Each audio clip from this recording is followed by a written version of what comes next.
Kata Rasulullah, perbedaan antara kita dengan orang mati itu ya zikirnya kita kepada Allah.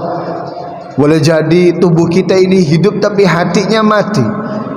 Hidupnya hati itu saat hati kita masih mampu untuk berzikir, kita berzikir kepada Allah Subhanahu wa taala. Sampai ada seorang sahabat namanya Hanzalah, itu dia mengaku dan merasa kepada Sayyidina Abu Bakar As-Siddiq, nafaqa Hanzalah.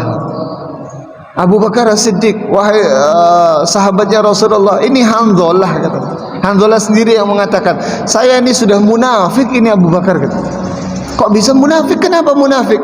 Iya, tadi kita duduk bersama dengan baginda Rasulullah sallallahu alaihi wasallam, diingatkan akan neraka, diingatkan akan nikmatnya surga, teringat bagaikan neraka dan surga itu berada di hadapan wajahku. Takut kepada neraka dan mengharap surga. Tapi ketika kita pulang ke rumah kita, bertemu dengan istri, bertemu dengan anak, kayaknya lupa itu apa yang dibahas oleh Rasulullah sallallahu alaihi wasallam. Ini apakah bukan tanda bahwa saya ini sebagai orang munafik, katanya. Jadi saat diingatkan dalam sebuah majlis, ingat kita dekat dengan Allah. Atau saat kita berzikir mengingat Allah, ingat kita betapa agungnya Allah Subhanahu wa taala. Tapi saat bergabung, berkumpul dengan keluarga, berkumpul dengan kawan-kawan, tertawa terbahak-bahak, lupa semuanya. Hanzalah sampai mengatakan, apakah ini tanda saya ini orang munafik, kata. Kata Sayyidina Abu Bakar, sama, saya pun demikian. Kalau sedang berada di hadapan Rasulullah, saya ingat itu surga dan neraka.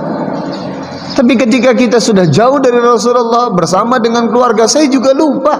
Saya fokus ke keluarga saya fokus dengan kesenangan duniawi. Akhirnya mereka berdua menghadap baginda Rasulullah sallallahu alaihi wasallam dan bertanya kepada Rasulullah perihal hatinya yang ingat kepada surga dan neraka saat diingatkan.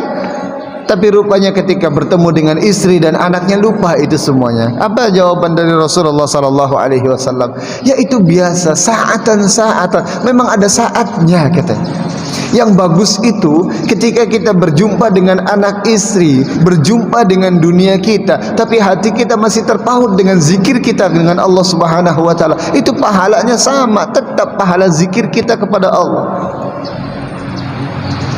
Nah, itulah makanya yang membedakan antara seseorang yang masih hidup dengan orang yang mati adalah hidupnya hatinya.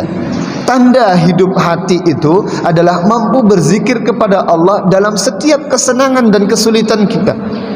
Tanda hidupnya hati kita adalah saat kita senang dengan kebaikan, saat kita dalam kesenangan model apapun masih mampu mengingat Allah Subhanahu wa taala. Yang diingat adalah Allahu Akbar, alhamdulillah.